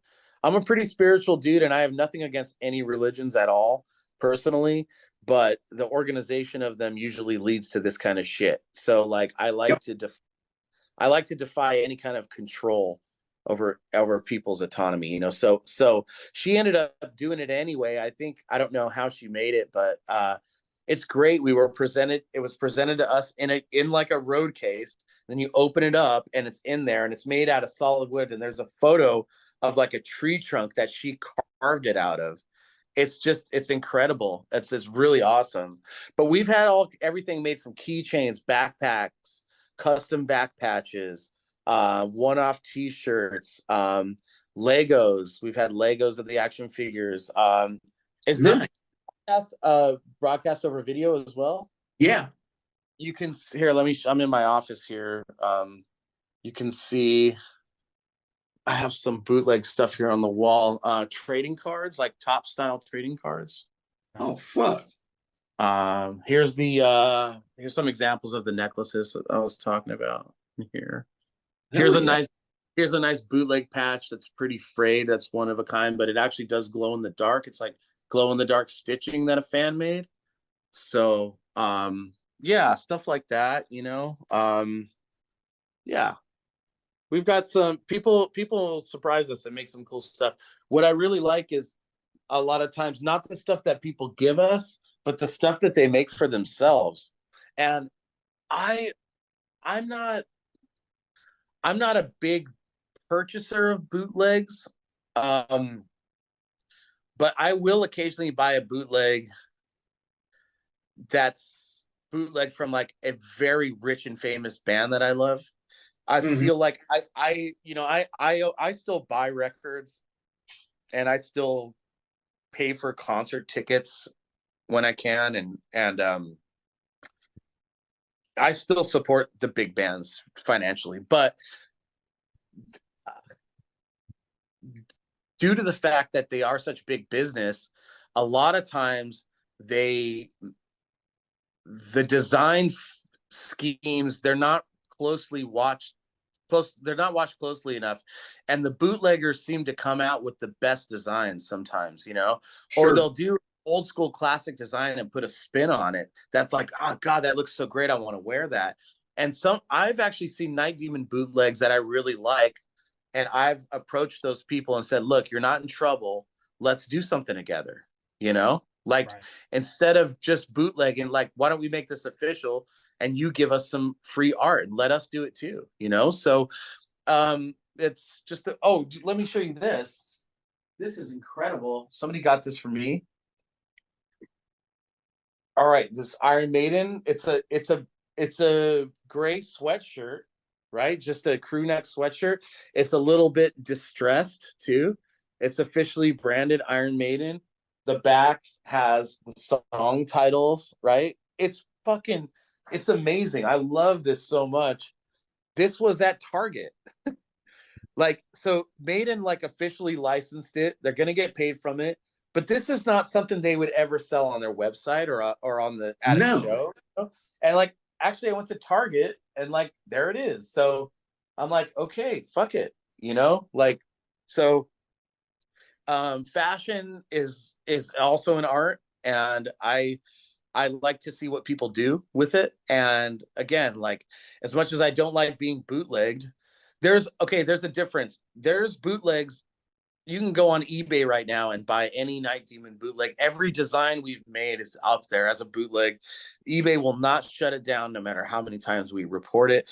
And all they're doing is the minute we put something out, they just go, okay, we have it. Like, they're not doing their own thing with it. They're just taking our designs and trying to make money, and they are making money off it. At the same time, the argument is that if your stuff is being bootlegged, that means that people care, and it's some way promotion, I guess. You know, a t-shirt is a walking billboard for your brand. So there's a lot of different ways to look at it. You know what I mean? Right. Right. But at the end of the day, life is short, and I'm flattered that somebody would even want to do it. So there you go. Definitely. Jason, you got another one? No, not really. Not really. I just got some things to say about Night Demon as we get done, but that's about it. You said after we get done? Oh yeah, I mean I can do it now too. Yeah, go Yeah, ahead. man. Yeah, man. I just want to thank you, Jarvis, for like just letting like the bands that have opened for you and stuff just like live vicariously through Night Demon and watching your like rise to Black Album and post Black Album Hatred coming up in a couple years. But no, seriously, dude, it's awesome to watch. Like, cause you hit like I hit you up about getting a show here in town, and like you were like, yeah, that'd be awesome, and then you've come back twice, and you remember my name every time, and just like always said hey and being awesome, and never act like you were just like above us now or anything. So yeah, I just want to thank you, man, for just being real and just like letting everyone like just join on the journey, even though it's online. Obviously, most of the time, I still Well, watch all the videos and I get excited for the merch and all that stuff. So yeah, man, just thanks for just being real. oh, I appreciate that, and that goes both ways. Thank you too. Like you put up the band at your house. Put on a festival for us. It was the first show. We came back after the pandemic. We flew out and played for you in Yep. Asheville. That was the And debut of a lot of You're the Demon songs too, live. yeah, I think you played 4. absolutely, absolutely. And that show was recorded and multi-tracked and lives forever. And it's yeah, I mean, it's like we all play our part in this thing, and having Temptations Wings play with us and being friends with you guys, and like it's all part of it. It's like it adds to our life experience too. So yeah, no, I definitely appreciate it. The appreciation goes both ways. Um and I've had a lot of fun out there with you guys. So I hope that continues. And yeah, it's good that we're all still here doing this kind of stuff, right? I mean, that's what it matters. People always ask me what's the secret to longevity, and I always say longevity is the secret. The minute you stop doing it, there's zero chance at getting any better at it. So Yeah, and you have to come back now for a 4th show because I'm totally stealing that idea for a flyer about the big overweight dude with the axe. That's the next show flyer for dude, that. we have to, Hands down. That's awesome. let's do it at like a barbecue restaurant. Yeah, man. I want to say too, Rocky's like Hot when Chicken the first time Shack. you guys played and brought your like production, I remember the background with the light up eyes. I always Yeah. thought that was really cool, man. With like, and it just stayed on all the time in between when the lights were off Yeah. and stuff. And I never forgot that, man. I always thought like, man, I just saw like an arena show in like 100 cap venue. Like it was Well, amazing. it's funny because like it's sometimes the DIY production is the absolute best. I mean, we toured with Ghoul, and they're kind of like Guar, like they really take it to the next level, and all their shit is DIY too, but they're very talented, like their costume design and their theatrics and stuff is very well put together and thought out. And they saw our backdrop that had 2 little LEDs in it, and they were like, genius, brilliant. They're like, Yeah, man. fuck, Yeah, why couldn't I we just stole it. think that? Why couldn't we think of that? 2 LEDs. It's like that's it. Yeah, we have a Medusa head that we use for a prop, and I went out and bought 2 LEDs and a 9-volt battery, and I just like poked the eyes out and just like stuck them in there. And when we play that song, I just turn it on, and there it is, and it's like, damn, it was so Dude, easy. Oh, well, check this out. Hang on. same fucking way, Yeah, man. man. Right here. Yeah, hang on. Let me see if I could show you guys something here. Yeah, so like this is the new Rocky head. That's changing right now, but like we usually have them just red.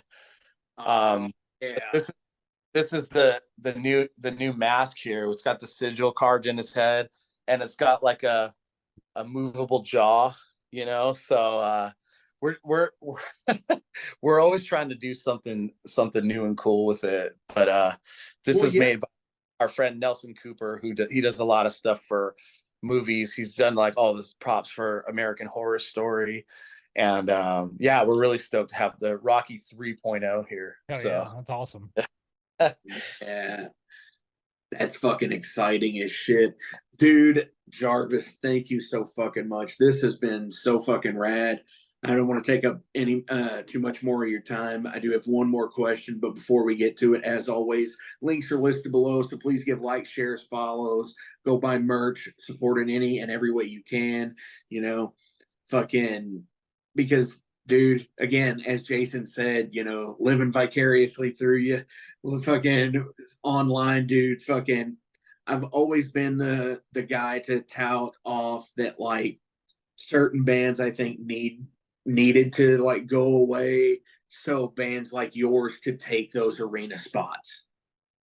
Well, the fact that these bands are going on for so long gives us hope because we're not 20 years old anymore. So the fact that if they could do it in their 60s and 70s, I guess that means that we're allowed to stick around a bit longer, right? So Yeah. and whether it's an arena or whether it's at an oddities bar, it's the same effort from us, and just being a part of the metal community and the fandom of it all. Like, it's just, we feel really at home, so if it all ended today, it would be a success for sure. Definitely. Do you have anything you want to say to anybody? Shout outs, anything else you want to promote today?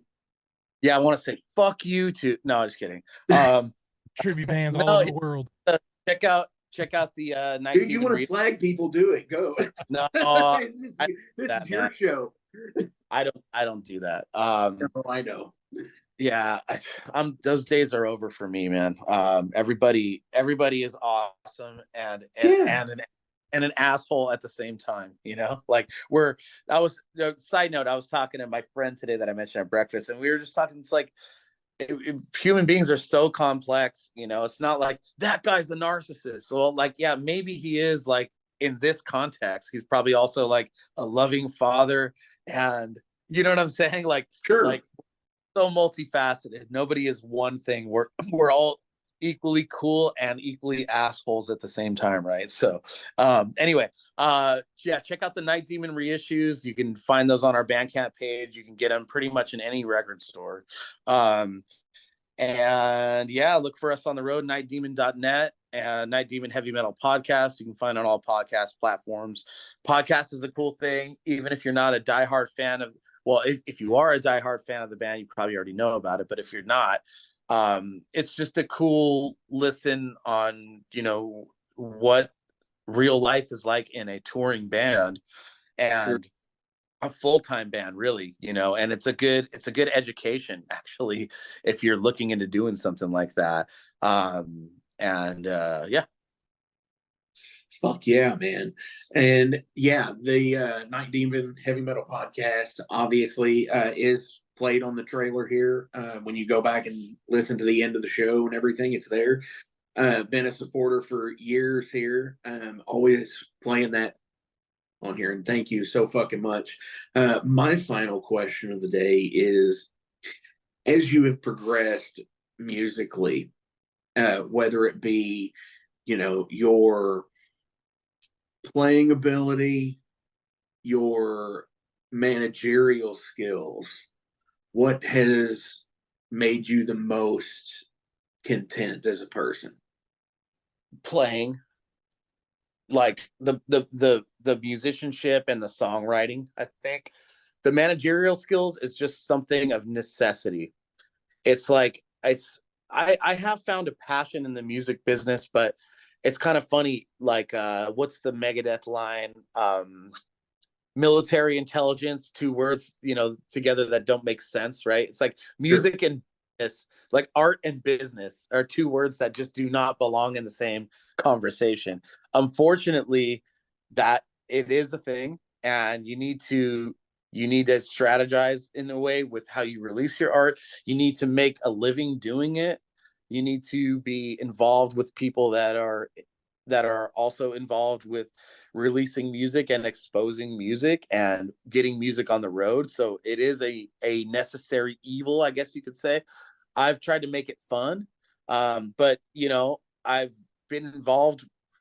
I've done business with some great people in this industry, and I've done business with a lot of really not great people. A lot of people that are in it for the wrong reason. A lot of people that don't have a clear vision of the future.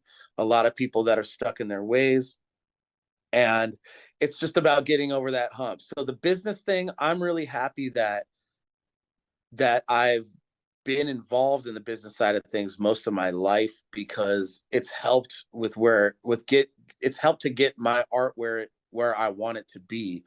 But it does take time away from the art, and it kills the purity of the art at times. It's just, it makes you more and more jaded the longer you do this stuff. And it's just like, oh man, sometimes I just have conversations with people that it just blows my mind about some of the lack of logic and reasoning that some people in this business have, you know. And again, I always love meeting people and doing business with people that are in this for the right reasons, for the passion of the music, for the benefit of the artist. You know, when you allow the artist to benefit from it, the business side benefits heavily, you know, and people don't get that. They don't get that. And managing bands has been something that I've been really good at doing. And it's only because I'm the guy out there doing it. You know, I'm not sitting behind a desk. Well, funny, as I sit behind a desk. You know what I'm saying? Like I know what it takes to be out there. So, and I'm still out there doing it. So I can empathize with everything that they're going through. And for me to make money, I need to make sure that they make a lot of money, you know, and there's nothing wrong with making money. You know, that's another stigma that we have in the scene. And it's usually from people that don't have any money, you know, but people need to be appreciated for their art, especially when there's commerce being made from their art, right? I mean, they deserve, because without them, there wouldn't be anything, any pie to take from.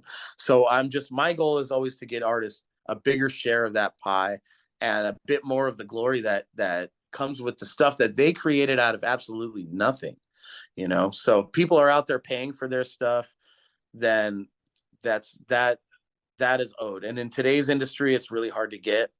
And I mean, even the old school industry, there were a lot of gatekeepers, and now there's not, and that's good. So I think we live in a good period of time. It's kind of the Wild West. We're going to look back on it and go, wow, that was a really interesting time in Sure.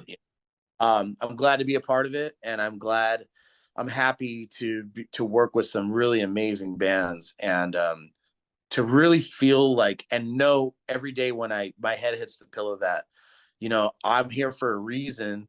And I really did something every single day to help these people. You know, that's the gratifying thing, you know, because on the tombstone, they don't, it's, you know, your net worth is not written on there. It's how, you know, you're going to be remembered for your relationships with people, you know, and what you meant to them, you know. And so I try to remind myself of that. So. Absolutely. And it's staying humble and just being in it, like you said, for the right reasons, you know, and it's building each other up and not tearing each other down, you know. Absolutely. Yeah. I mean, you could do, and yeah, I mean, we've all seen the like you said, you know, where everybody's cool, but everybody's an asshole, you know. We've all seen all sides of that. And like you said, you know, looking at like this time as the Wild West and looking back on it in, you know, 10 or 15 years being like, wow, what the fuck were we doing? You know, I still think of that 20 years ago being like, wow, what the fuck was I doing? You know, so yeah, it's like a transcension. It transcends time. It all is relative. Yeah, it is. It's just going to be interesting to see how creators will monetize their creations in the future. I think something's going to flip, you know, especially with all the AI technology, you know, like I think humans are going to gravitate way more towards human works, and that's going to be awesome, you know, like imperfection is going to be the new standard, you know, and that's great. Humanism, right, it's going to be a rare commodity that people are going to seek out, and I'm looking forward to those days. Fuck yeah, man. Me too. I mean, hell yeah. Dude, Jarvis, thank you so fucking much. Jason, thank you Yeah, man, as well. anytime. I mean, not anytime, but I do what I can. I am glad this is like one of Jason's first interviews back with us in a long time. And what so fucking fitting it is that now the new name of this episode of the Metal Forge, because of the time involved, is 90 Minutes with Jarvis Leatherby. I love it. I love I it. had so much more I could have asked, dude. We would have been here for Well, 4 hours. I'll come back. We'll do it again. All right. Yeah, Fuck yeah, I got so absolutely. much about like U.S. festivals, the big ones, and Fuck yeah. I wanted to talk to you more about Gene Simmons, about how I think he's like kind of underappreciated for the dedication to his craft, stuff like that. But yeah, Sure.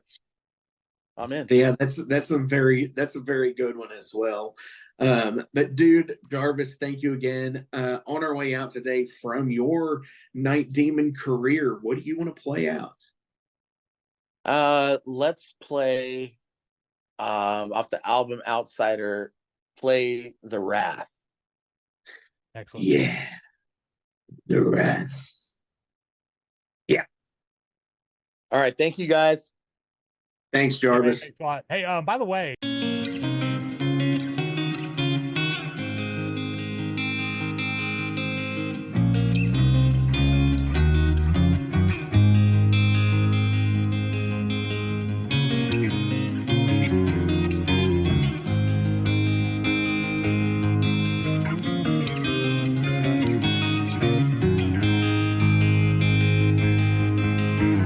All is quiet now that he's gone.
45 years in keeping Louisville weird, Electric Ladyland has been there for all your eccentricities. While they do offer the best smoking supplies out on the market today, there's a whole lot more to check out. From ashtrays and blacklight posters, to records, incense, and burners, and items to stock your metaphysical supply. They're open from 10 to 10, 7 days a week, located at 2325 Bardstown Road in Louisville, Kentucky, and at electricladyland420.com.